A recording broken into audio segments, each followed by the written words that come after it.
Congratulations, you made it to day number 5. Today we're actually going to make that cage. We're going to make this ball return. Then I'm going to show you a trick as to how to find cool things so you don't have to make everything from scratch. First thing we're going to do is make that cage. We're going to put a work plane on top of that slanted surface, and the cage is going to be made out of a bunch of really skinny cylinders. So let's make this nice and long, and then we need to scale it down. So left click drag, scale it down, make it longer, scale it down some more. That'll probably work. What did I do? Scale it down some more. Nope, this is being stupid, so I'm going to use this node. Good. Now I want to make this just as long as my machine, so I'm going to line it up. That is good. Drag this guy on over here. Perfect. Now I'm going to click Control D and send my duplicate up there just a little. Click Control D again. Now what happens if I keep clicking Control D? It's going to follow that work plane up. I don't want that because I cannot have floating bars. That's not how life works. So I'm going to get rid of those, and I am going to get off of this work plane because that is causing the problem. So I'm going to click W and then click on my old work plane. Here I'm going to click Control D, duplicate this side. Then I'm going to use my arrow keys, bring this guy over, and raise it up to the top of my wall. Now I can duplicate this guy, and nope, that's not what I want to do. Tinkercad, click Control D again, and boom, we got it. I'm just going to leave that in there. It's not hurting anything. Next, I want to make these bars transparent because I want to be able to see those point rings. You could click Shift and then click each of these guys, but that would take a little while. Here's the smart way to do it. Left click, drag, select everything. Now, with your left hand, click Shift and click on your Skee Ball machine. That unselects the Skee Ball machine and leaves the bars all selected. We want them to be transparent. Let's make them transparent. Let's also group them together. That way, if I have to move this, I don't have to move every single one. Beautiful. This is looking great. Next, we need to make that ball return.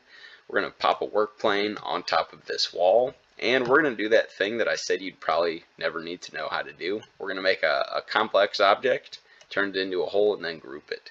We're going to make a silo shape, so that's basically like a cylinder with a round top. Let's align these guys. Align, group, turn it into a hole, tilt it on over. Nope, tilted it too far. Yikes. Now I'm going to drop it down on my work plane and scale it down. I'm going to make it a little longer. That looks like a good ball return shape. Next, I'm going to sink it down into my wall about halfway. Let's see, does that work? Yeah, that looks better. Alright, I hate showing people how to do this, but sometimes you need to do it.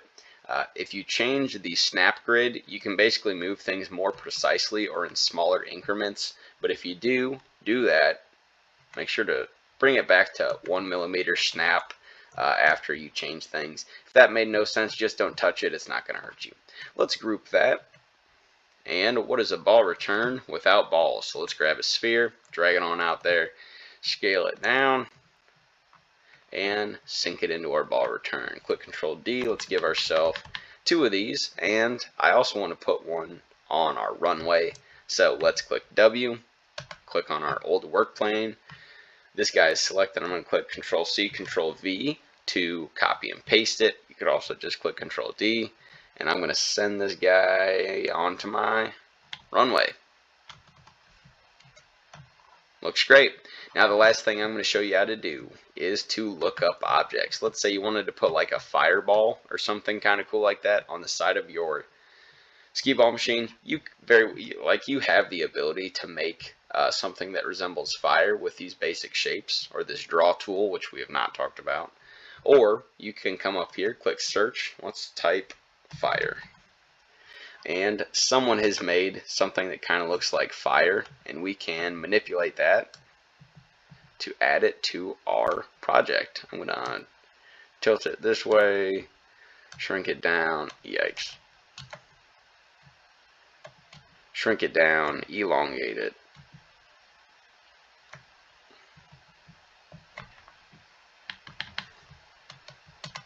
And call that Good. So that is our skee ball machine. Congratulations, you made it. We're done here.